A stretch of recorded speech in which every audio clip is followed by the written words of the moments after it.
زموږ په پښتنو کې د باچا خان مثال وګورئ، د ګاندیجي مثال وګورئ، دغه یو کس راپورته شوی دی او ملکونه آباد کړي دي. نو دغه شانتې تاسو کوم انرژي شته دی، تاسو کوم صلاحیت شته دی، خو کوم مقصد مو کلیر وي.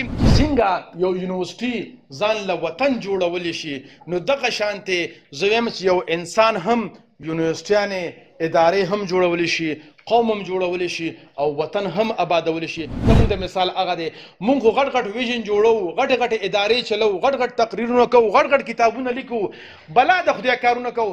خو نن موږ نه خپل کشران پاتې دي، نن موږ نه خپل مور پلار پاتې دي، نن موږ نه خپل رشته دار پاتې. نه، د خپل رشته دارو به هم خیال ساتو، هغه هم زموږ منډیټډ رول دی. د خدای دپاره پښتنو ځانونه وپېژنئ، ستاسو دپاره خو به ځان له پیغمبر نه راځي.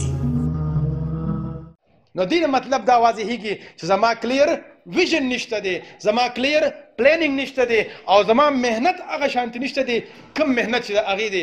یقین په خدای وکړه یو اسرائیلي جینۍ سره به چې کوم دی زما د دې ملک ځوان کبډي مو نه کي او په پرزونو به هم ورنشي. فزیکلی هم سټرانګ دی، منټلی هم سټرانګ دی، سپریچولی هم سټرانګ دی، انټلیکچولی هم سټرانګ دی. ولې سټرانګ دی؟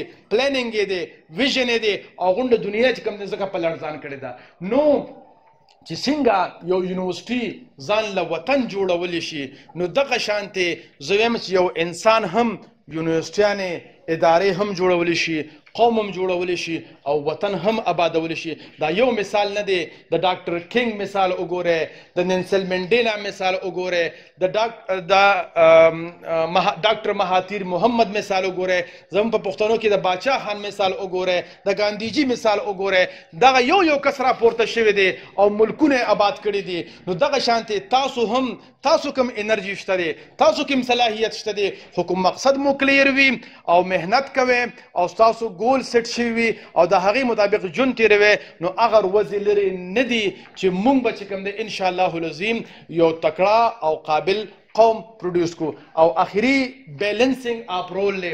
کله مونږ په جذبه کې راشو، زه چې کله چې ته ټریننګ ورکم نو خلک وایي چې بس زه به ځان له ویژن جوړوم او سبا به ځم او انشاءالله العظیم کار به شروع کوم. نو په دې جذبه کې مونږ نه کله یو نقصان وشي. نقصان څه وشي؟ مونږ کله پلانینګ ته ډېره توجه ورکو او خپل مور پلار له بیا توجه نه ورکو، خپلو ښځو او بچو له توجه نه ورکو، خپل آفس ته توجه نه ورکو، خپل جاب ته توجه نه ورکو، خپل بزنس ته توجه نه ورکو. بیا هغه موږ ته په لایف کې امبیلنس پیدا شي.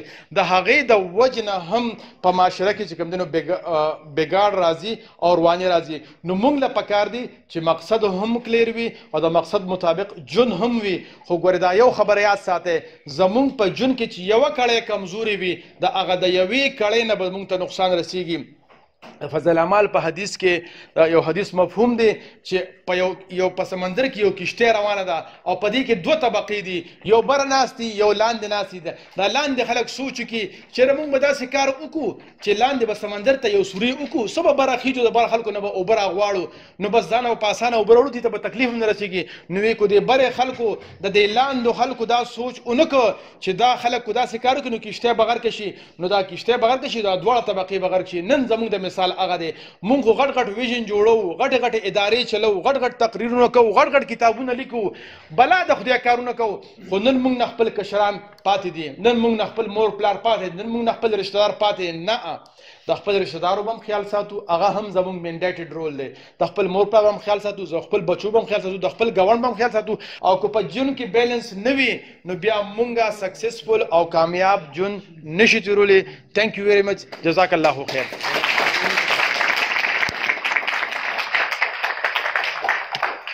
سوال بیا په اخره کې انشاءالله ولګي. د خدای دپاره پښتنو ځانونه وپېژنئ، ستاسو دپاره خو به ځان له پیغمبر نه راځي.